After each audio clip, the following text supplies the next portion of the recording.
इंतहाई पागल है वो बाप जो अपने बच्चे के हर साल 1 साल बढ़ जाने पर उसका जन्मदिन मनाता है, बर्थडे मनाता है, केक काटता है और अपने बेटे के बर्थडे पर खुशी का इजहार करके लोगों को दावतें देकर कहता है हैप्पी बर्थडे टू यू, आज मेरे बच्चे का जन्मदिन है। जबकि उसका बच्चा 1 साल अपनी ज़िंदगी का कम कर चुका है और ये पागल बाप उस 1 साल के कम होने पर जश्न मना रहा है और अपने बेटे की तारीख़ विलादत या तारीख़ यौम विलादत बना रहा है, जन्मदिन बना रहा है। इस बाप को मौलवी जर्जीस पागल या बेवकूफ़ का सर्टिफिकेट इस जलसे से दे रहा है। बड़ा बेवकूफ़, छोटा मोटा नहीं, बहुत बड़ा पागल है वो बाप और बहुत बड़ा बेवकूफ़ है वो बाप। अल्लाह के नबी सल्लल्लाहु अलैहि वसल्लम ने तो ये फरमाया था कि जब तुम्हारा बेटा 7 साल का हो जाए बच्चा तो उसको नमाज़ पढ़ने का हुक्म दो। ये नहीं कहा 1 साल का हो तो केक काटो, 2 साल का हो तो जश्न मनाओ, 3 साल का हो तो नहीं, बल्कि ये कहा कि 7 साल का हो तो नमाज़ पढ़ने का हुक्म दो, नमाज के लिए ले जाओ। कभी पढ़ेगा, कभी छोड़ेगा, कभी जाएगा, कभी नहीं जाएगा। लेकिन जब उसकी उम्र 10 साल हो जाए और फिर भी नमाज ना पढ़े तो उसको मार मार के नमाज के लिए ले जाओ, क्योंकि जब तुम उस पर सख्ती करोगे और नमाज का आदी बनेगा तो उसकी उम्र जिस हिसाब से बढ़ती जाएगी उसकी इबादतें उसको जन्नत के करीब करती जाएंगी। अल्लाह के रसूल तो ये कह रहे हैं कि तुम अपने बच्चों को 10 साल के बाद मारो, पीटो और उनको मस्जिद की तरफ ले जाओ और उनको आदी बनाओ नमाज का, क्योंकि उम्र के बढ़ने के साथ साथ आपकी औलाद जन्नत के करीब जाने वाली बन जाए, न कि जहन्नम के करीब जाने वाली बन जाए। लेकिन हमारी औलाद आज रात के 12 बजे तक, रात के 1 बजे तक फेसबुक की दुनिया में मगन रहती है, व्हाट्सएप की दुनिया पे मगन रहती है, यूट्यूब की दुनिया में मगन रहती है। वो अपना 1.5 GB 2 GB नेट किस तरीके से खर्च किया जाए, कहाँ खर्च किया जाए, वो उसमें मस्त रहती है।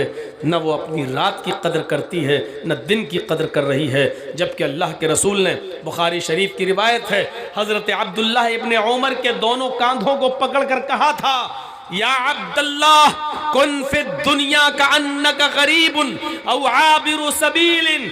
आए अब्दुल्लाह, इस दुनिया में तुम एक गरीब की तरह रहो या मुसाफिर की तरह रहो, अजनबी बनकर रहो या मुसाफिर की हैसियत से रहो। इज़ा अस्बहता फला तंतज़िरिल मसा, जब सुबह हो जाए तो तुम शाम का इंतज़ार मत किया करो। जब बिस्तर पर सुबह सवेरे उठो तो शाम का इंतज़ार मत किया करो, पता नहीं शाम तक तुम मुर्दों में लिखे जाओ या जिंदों में लिखे जाओ। और वाइज़ाम सही तफला तंतज़िरिल मसा, और जब शाम हो जाए तो तुम सुबह का इंतज़ार मत किया करो, पता नहीं शाम को तुम सो रहे हो, सुबह तुम्हारा शुमार मुर्दों में किया जाए या जिंदों में किया जाए। ये हदीस हमें झंझोड़ रही है। नबी अकरम का ये फरमान हमें अंदर से झंझोड़ रहा है और बता रहा है कि जर्जीस, तू अभी रात के 11:30 बजे स्टेज पर आया है, तूने स्पीच देना शुरू की है, लेकिन तू अपनी जिंदगी पर खुश मत हो। सुबह फजर की नमाज के बाद तुझे पता नहीं कि तू मुर्दों में लिखा जाए या जिंदों में लिखा जाए। मेरे प्यारे साथियों, ये हदीस और इसके बाद वाली हदीस हमें आगाह कर रही है और आगे के जुमले भी बड़े ख़तरनाक हैं। अल्लाह के नबी ने क़यामत की निशानियां बताते हुए एक निशानी ये भी बताई थी, एक निशानी ये भी बताई थी कि लोगों, तुम देखोगे कि एक इंसान सुबह जब सवेरे उठेगा तो हालत ईमान में होगा, मोमिन होगा, लेकिन शाम होते होते वो काफिर हो जाएगा। युस्बिहुर रजुलु मुमिनन व युमसी काफिरन व युमसी मुमिनन युस्बिहु काफिरन। सुबह तुम उसको देखोगे कि वो फजर की नमाज पढ़ने के लिए उठा, देखोगे कि वो वुजू बनाया है, देखोगे कि वुजू बनाने के बाद वो मस्जिद में दाखिल हुआ है, उसने जमात के साथ नमाज भी पढ़ी है, उसने कुरान की तिलावत भी की है, हालत ईमान में वो उठा है, नमाज उसने पढ़ी है, कुरान की तिलावत भी उसने की है, लेकिन तुम इस आदमी को देखोगे कि शाम का सूरज डूबने से पहले पहले काफिर हो जाएगा। सुबह उठा है हालत ईमान में, सुबह उठा है हालत ईमान में, लेकिन शाम होते होते वो ऐसा काम कर जाएगा कि उसकी एंट्री कुफ्र में होगी। मंजर देखिए, अपने समाज पर और सोसाइटी पर नजर डालकर देख लीजिए। सुबह लोग हालत ईमान में उठते हैं, बड़े बड़े ईमान की बातें होती हैं, होते हैं सब कुछ, लेकिन शाम होते होते आप देखेंगे कि सियासी तौर पर, राजनीतिक तौर पर किसी पार्टी का टिकट मिल जाने के बाद यही मुसलमान गैर मुस्लिमों का वोट लेने के लिए अपने माथे पर टीका भी लगा लेगा, किसी मंदिर में भी घुस जाएगा और मूर्ति पर माला भी चढ़ा देगा। सुबह इसने नमाज पढ़ी होगी, लेकिन शाम होने से पहले पहले टीका लगा लिया होगा, मंदिर पे जाके किसी मूर्ति पर माला भी चढ़ा ली होगी। क्यों? इसको भी अल्लाह के नबी ने कहा था, यबीउ दीनहु बिइरज़िम मिनद दुनिया। सुबह ईमान की हालत में उठेगा, शाम होने से पहले काफिर हो जाएगा, दुनिया के चंद सिक्कों में वो अपना ईमान बेच देगा, दुनिया के चंद टुकड़ों में वो अपना ईमान बेच देगा, अपने इस्लाम का सौदा कर लेगा, अपने कुरान का सौदा कर लेगा, अपने मजहब का सौदा कर लेगा। यबीउ दीनहु बिइरज़िम मिनद दुनिया, दुनिया के चंद टुकड़ों में वो अपना मजहब, अपना दीन, अपना इस्लाम का सौदा कर ले। बहुत आसान है ये कहना, हम जिस मुल्क में रहते हैं हम सबको भाई भाई बनकर रहना है। हमने कब मना किया है कि भाई भाई बनकर न रहो? लेकिन वो भाईचारगी की हद ये हो जाए कि हम गैर मुस्लिमों को उनके त्योहारों पर मुबारकबाद तक देने लगें। अल्लाह के नबी से यही तो कहा गया था कि अल्लाह के रसूल 6 महीने आप हमारे मजहब में आ जाइए और 6 महीने हम आपके धर्म में आ जाते हैं, आपके मजहब में आ जाते हैं। अल्लाह के रसूल ने साफ कहा, कुल या अय्युहल काफिरून, आए काफिरों सुनो, ला अअबुदु मा ताबुदून, मैं उन बुतों की पूजा नहीं करता जिनकी तुम करते हो, और तुम भी नहीं करते जिसकी मैं करता हूं। मैं उस माबूद की इबादत करने वाला नहीं जिसकी तुम कर रहे हो, और तुम भी उसकी करने वाले नहीं जिसकी मैं कर रहा हूं। जाती तौर पर समझौता हम कर लेंगे, तुम मुझसे मेरा नाम काटने के लिए सुलह हुदैबिया के मौके पर कहोगे मैं अपना नाम काट दूंगा, तुम इस मर्तबा कहोगे हम हज या उम्रा नहीं करने देंगे, हम वापस चले जाएंगे, हम लड़ेंगे नहीं, ये समझौता हम तुमसे कर सकते हैं। लेकिन दीन के मामले में अगर तुम समझौता करोगे कि 6 महीने हम तुम्हारे अल्लाह को मान लें और 6 महीने तुम हमारे माबूद को मान लो, तो सुन लो हमारा जवाब यह है कि लकुम दीनुकुम वलिय दीन, तुम्हारे लिए तुम्हारा दीन है और हमारे लिए हमारा दीन है, तुम्हारे लिए तुम्हारा तरीका है और हमारे लिए हमारा तरीका है। तो मेरे प्यारे साथियों, जब हम मंदिरों में जाने लगे, टीके लगाने लगे, मूर्तियों पे हम फूल और मालाएं चढ़ाने लगे, तो समझ लो कि अब हमारी नमाजें बारगाह इज़्ज़ी में कबूल नहीं हो रही हैं। हमारे कुरान की तिलावत की एक नेकी हमारे नामे अमाल में, हमारे रजिस्टर में नहीं लिखी जा रही है। झूठ बोलते हो तुम, धोखेबाज हो तुम, मुसलमानों को धोखा दे रहे हो, तुम हमारी टीम में घुसे हुए वो जहरीले सांप हो जो हम ही को डस रहे हो। तुम अपनी नौटंकी अपने पास रखो, हमें ऐसे लोगों से दूर रहना चाहिए और ऐसे लोगों से हमें धोखा नहीं खाना चाहिए। इसलिए कि स्टेज पर दीन की बातें भी होंगी और मंदिरों में हम फूल और मालाएं भी चढ़ाएंगे। भाई भाई होने का मतलब ये है कि तुम्हें तकलीफ होगी हम तुम्हारा साथ देंगे, तुम्हारा बेटा बीमार होगा हम देखने जाएंगे, तुम्हारे बेटे को ब्लड की जरूरत होगी, मेरा ब्लड मैच कर रहा है, हम अपना खून निकाल कर तुम्हारे बेटे को देंगे। हाँ, इंसानियत की और मानवता की जितनी हदें होंगी हम गुजर जाएंगे, अपनाएंगे, लेकिन इसका यह मतलब नहीं है कि तुम हमें हमारी मस्जिदों से सजदा करके रोककर तुम हमें अपनी मूर्ति पर माला चढ़ाने के लिए कहो और ये कहो वोट लेने वाले, नहीं साहब उनके आदमी भी तो हमारे रोज़ा इफ्तार में टोपी लगा के आ जाते हैं। माफ़ कीजिएगा, ये नौटंकी और ड्रामे बहुत देख चुके हैं हम। इन ड्रामों को और नौटंकियों को बंद होना चाहिए। क्या हम अपने अपने मज़हब पर रहकर क्या हम भाई चारगी कायम नहीं कर सकते हैं? और क्या अल्लाह के रसूल ने अपने मजहब पर रहकर भाईचारगी कायम नहीं की? मक्के से मदीना की तरफ गए, यहूदियों को रोजा रखते हुए देखा, पूछा कि किस खुशी में तुम रोजा रख रहे हो? उन्होंने कहा आज के दिन हमारे नबी हजरत मूसा अलैहिस्सलाम को फिरौन के जुल्म से नजात मिली थी। अल्लाह के नबी ने क्या फरमाया? तो हम तुमसे ज्यादा हकदार हैं, क्योंकि मूसा हमारे भाई थे, वो भी अल्लाह के नबी थे, मैं भी अल्लाह का नबी हूं, मैं भी रोजा रखूंगा। सहाबा किराम ने कहा अल्लाह के रसूल ये तो मुशाबियत हो रही है, वो भी एक रोजा रखते हैं और आप भी एक रोजा रख रहे हैं। तो अल्लाह के नबी सल्लल्लाहु अलैहि वसल्लम ने फरमाया हमें अल्लाह ताला ने यहूदियों की मुखालिफत के लिए दुनिया में मबूस फरमाया है। खालिफुल यहूद, यहूदियों की मुखालिफत करो। हम 2 रोजे रखेंगे, एक रोजा नहीं रखेंगे। एक रोजा रखेंगे तो उनकी मुशाबियत होगी, हम 2 रोजे रखेंगे। और फिर आपने फरमाया आइंदा साल अगर मैं जिंदा रहा तो 9 और 10 का रोजा रखूंगा। लेकिन आइंदा साल तक आप जिंदा नहीं रह सके। तो मेरे भाइयों देखिए, भाईचारा कायम रहा, इबादत अपनी जगह पर रही, आपने उनके साथ समझौता नहीं किया और एक चीज उनकी पसंद आई तो आपने ले ली। लेकिन आपने ये भी कह दिया कि वो एक रखते हम 2 रखेंगे, क्योंकि हमें उनकी मुखालिफत के लिए पैदा किया गया है, उनकी मुशाबिहत के लिए नहीं। हम मुशाबिहत अख्तियार कर रहे हैं। और याद रखना, मन तशब्बह बिक़ौमिन फहुवा मिन्हु, जो जिस कौम की और जिस मजहब की मुशाबिहत अख्तियार करेगा क़यामत के दिन उसी के साथ उठाया जाएगा। हमें और आपको सबको उठना है, सबको उठना है, सबको एक दिन मरना है और अपनी कब्र से बेदार होना है, उठना है। ये याद रखिएगा, छुटकारा नहीं मिलेगा, छुटकारा नहीं मिलेगा। अल्लाह के नबी सल्लल्लाहु अलैहि वसल्लम फरमाते कि जब मुझे सफरे मेराज हुई तो एक शख्स को मैंने देखा जहन्नम के अंदर, फरिश्ता उसका सर कुचल देता है, भारी पत्थर उसके सर पे मार देता है और जब तक पत्थर उठाता है उसका सर जोड़ दिया जाता है, वो सही हो जाता है।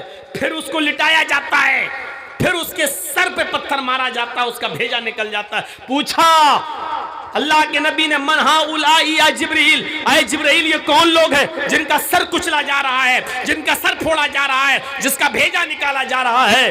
बार बार उसके सर को जोड़कर फोड़ा जा रहा, तोड़ा जा रहा है। जिब्रील ने बताया अय अल्लाह के नबी ये वो लोग हैं दुनिया में नमाज के वक्त इनके सर भारी हो जाया करते थे, नमाज के वक्त इनके सर भारी हो जाया करते थे।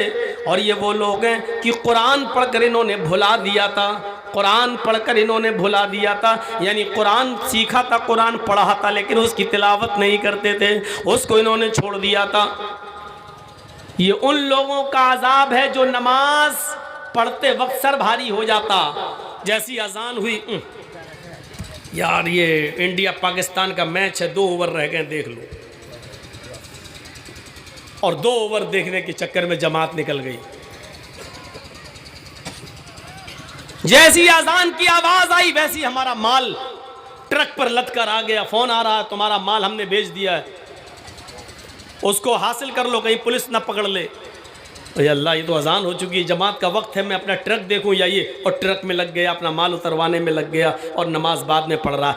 नमाज पढ़ता है लेकिन टाल मटोल कर, नमाज पढ़ता है लेकिन टाइम पे टाइम, ये उसका अजाब है, सर फोड़ा जा रहा है। और जो पढ़ते ही नहीं या जो जुमे ही के दिन एक दिन मस्जिद में आते हैं उनका अजाब क्या होगा वो खुद अपने बारे में सोच सकते हैं। ये उसका अजाब है जो नमाज पढ़ता है लेकिन टाइम बे टाइम, और जो बिल्कुल नहीं पढ़ते उनका अजाब क्या होगा। वल्लाहु आलम बिस्सवाब। शुक्र अदा करो कि अल्लाह ताला ने हमें इस्लाम दिया है। जिस इस्लाम की तमन्ना, बल्कि जिस इस्लाम की चाहत लेकर डॉक्टर अंबेडकर भी इस दुनिया से चला गया,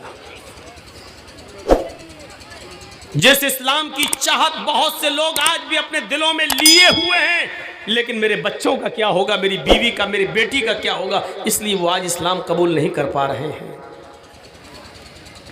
वो इस्लाम जिसने अपनी सदाकत का लोहा मनवा लिया हर एतबार से, और बकौल एक साइंटिस्ट दुनिया की सारी मजहबी किताबों में सबसे बेहतर मजहबी किताब कुरान, दुनिया के तमाम मजहबों में सबसे बेहतर मजहब इस्लाम, लेकिन दुनिया की बदतरीन कौमों में सबसे बदतर कौम मुसलमान।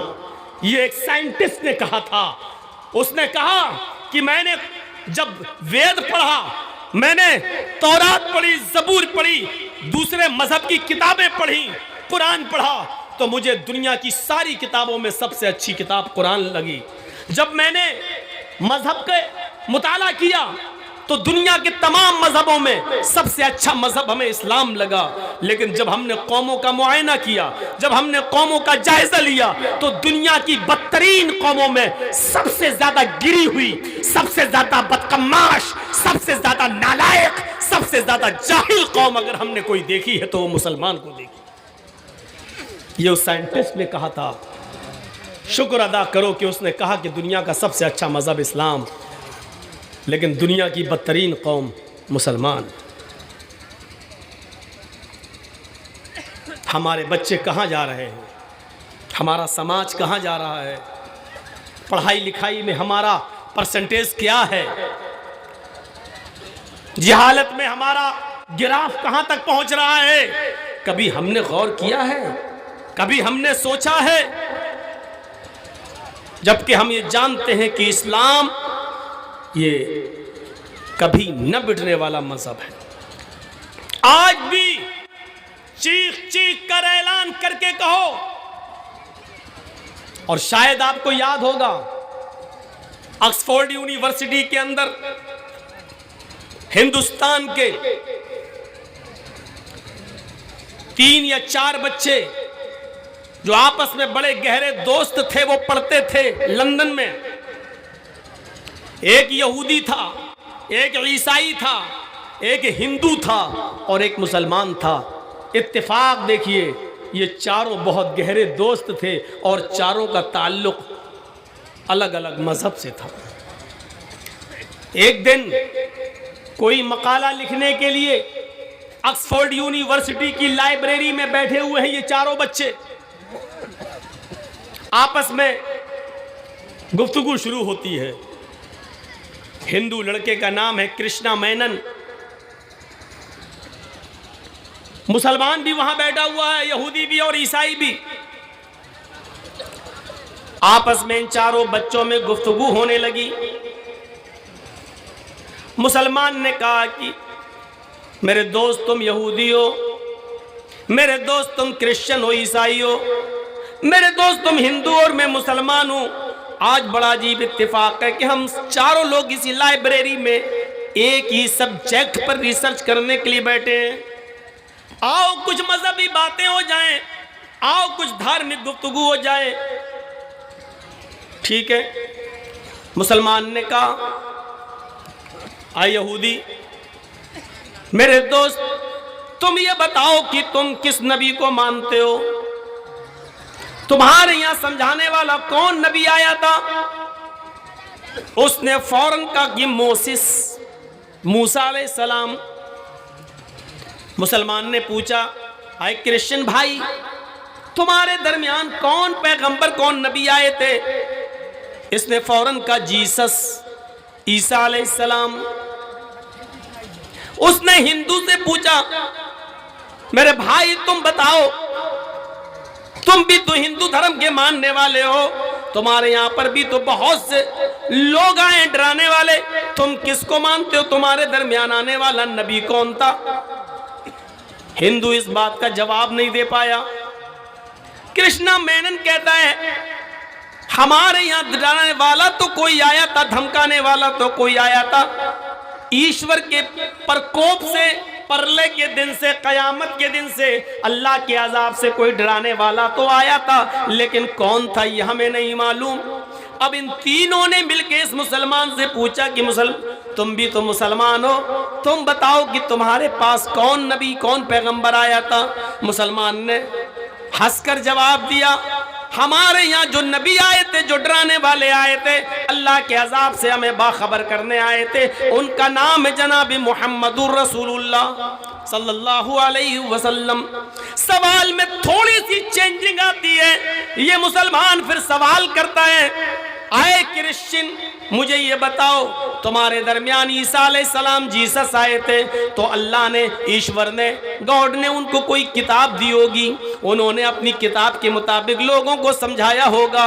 वो क्रिश्चियन फौरन बोला, हाँ हमारे पास जो किताब आई थी उसका नाम न्यू टेस्टामेंट है, उसका नाम इंजील है।